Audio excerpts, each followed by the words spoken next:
It's a familiar story in some of the more beautiful parts of the country. Local families priced out of the housing market by rich city dwellers eager to buy a second home by the seaside for use on the occasional long weekend. And the problem is no more accurate than in the Cornish town of St Ives, where around a quarter of the residential property is owned by people who do not live there. But the town council is fighting back. And in a referendum last week, 83% of residents backed a plan to restrict ownership of new properties to locals.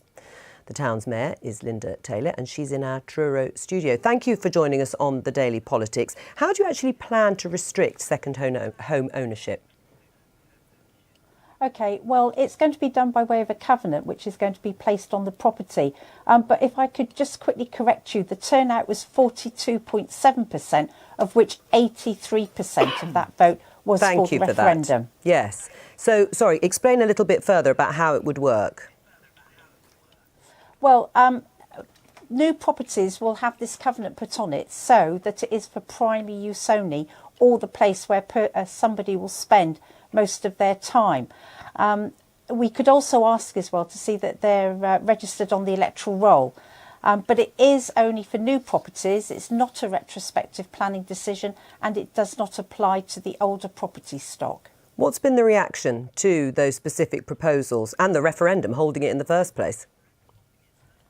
Well, first of all, the town are absolutely overjoyed. The town council's overjoyed that so many people came out to give such a strong mandate to carry forward on the proposals.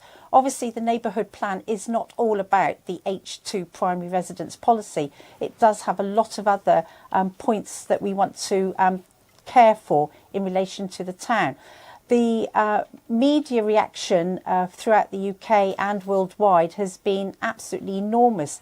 St Ives is not alone with this problem, and everybody's looking forward now to seeing how our referendum will develop over the next months and years. Right, so all eyes are on you then, no doubt, in similar places across the UK, as you say. I mean, do you think it will be taken up in other similar areas or seaside towns?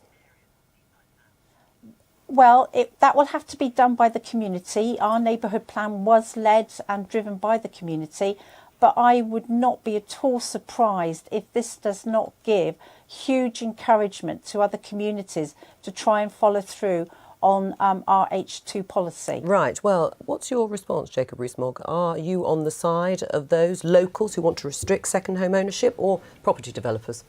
I'm on the side of the property developers. I think there's a Luddite approach to limit the ability to sell homes to anyone who wants to buy them. But what about the locals who've been priced out of the market for years? Well, they should build more houses.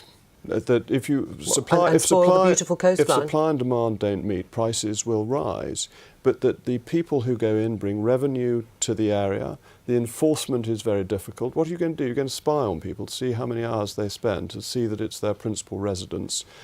Having free ownership of property in this country has been something we've enjoyed for hundreds of years. Putting these sorts of covenants on is a foolish approach, will be damaging economically, it'll be bad for the property market in the long term, and you'll end up with two tiers of property. You'll have some where people get a boon because they're free to sell it to anybody. You'll have others that then are at a different price. You'll have enforcement problems. It's a really bad idea. Right, well, you can tell that he's not a fan, Linda Taylor, of your plan, and that you're a Luddite. That's an unfortunate word to use for the Mayor of St Ives in a lovely coastal resort. I would have to totally disagree with his observations. I actually feel that the neighbourhood plan is going to sit incredibly well within our community, and I would hasten to add that we do not underestimate the contribution that the visitor and the second homeowner makes to our economy. We can work together on this, and I know that it should work. Right, well, the Conservative Housing Minister, Brandon Lewis, also doesn't like your plan. What do you say to him?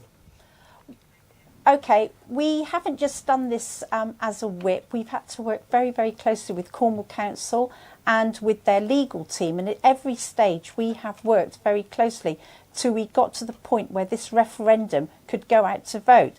So we have followed all the legal steps. So